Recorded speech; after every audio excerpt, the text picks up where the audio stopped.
बवासीर खूनी, कसरत हैज़, नासूर मकद और नासूर जिस्म के अंदर कहीं भी हो, उसके लिए बहते हुए ज़ख्मों के लिए ये ऐसे फोड़े जो हमा वक्त बहते रहते हों, जैसे पीप वगैरह बदबूदार मवाद निकलता रहता हो, तो इसको अगर एक खुराक रोज़ाना मक्खन के साथ, मलाई के साथ 2 रत्ती से 4 रत्ती इस्तेमाल कराते रहें तो इन तमाम मर्ज़ों के लिए ये पुरतासीर है, अक्सीर आज़म का काम करती है। अस्सलाम वालेकुम वरहमतुल्लाहि वबरकात।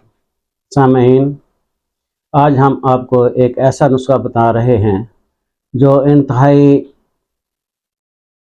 फ़ायदेमंद है। नासूर मकद हो या नासूर जिस्म के किसी हिस्से पे हो, उसके लिए ये अक्सीर आज़म है। बवासीर खूनी के लिए भी ये त्रियाग का काम करता है। अगर जिस्म के अंदरूनी हिस्से से कहीं भी ब्लड निकल रहा हो, ब्लीडिंग हो रही हो, तो इसके इस्तेमाल से ब्लीडिंग रुक जाती है।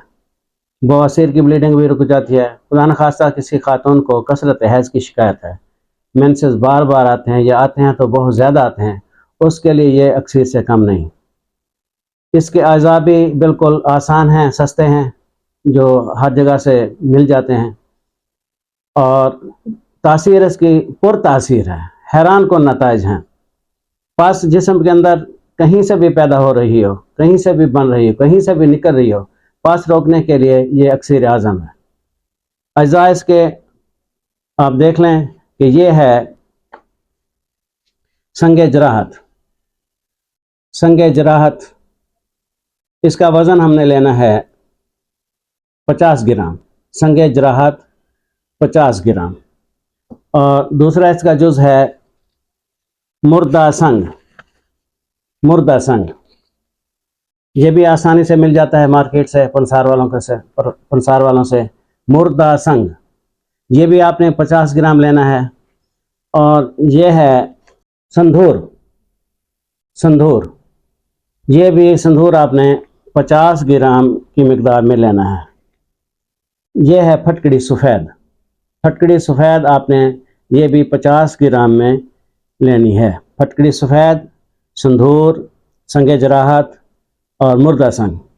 और ये है नीला तोतिया, नीला थोथा, नीला तोतिया। ये आपने 15 ग्राम इस्तेमाल करना है इस नुस्खे के अंदर, 15 ग्राम।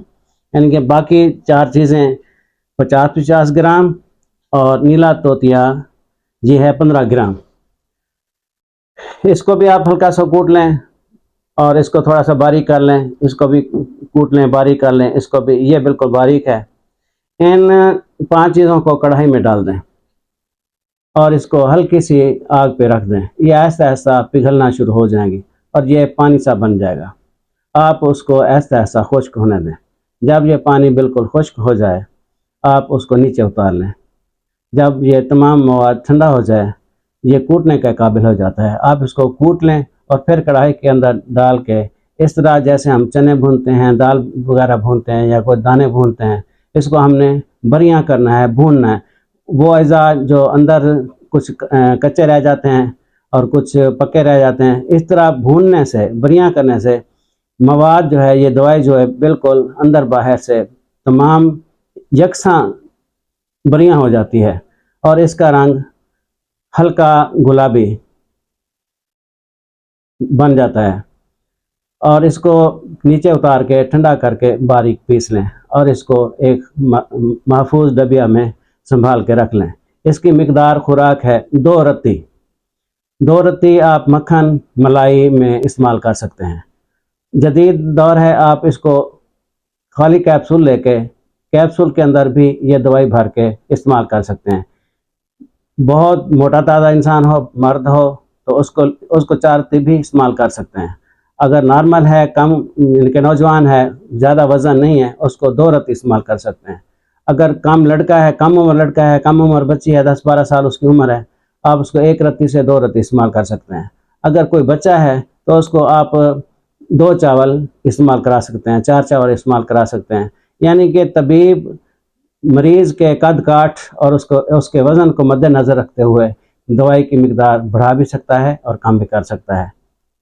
आप इसको तैयार करें اور استعمال کریں. اس کے بے بہا فوائد ہیں: بواسیر خونی، کثرت حیض، ناسور مقد اور ناسور جسم کے اندر کہیں بھی ہو اس کے لیے، بہتے ہوئے زخموں کے لیے، یہ ایسے پھوڑے جو ہمہ وقت بہتے رہتے ہوں جیسے پیپ وغیرہ بدبودار مواد نکلتا رہتا ہو، تو اس کو اگر ایک خوراک روزانہ مکھن کے ساتھ، ملائی کے ساتھ 2 رتی سے 4 رتی استعمال کراتے رہیں تو ان تمام مرضوں کے لیے یہ پر تاثیر ہے، اکسیر اعظم کا کام کرتی ہے. استعمال کریں اور فائدہ اٹھائیں. السلام علیکم ورحمۃ اللہ وبرکاتہ.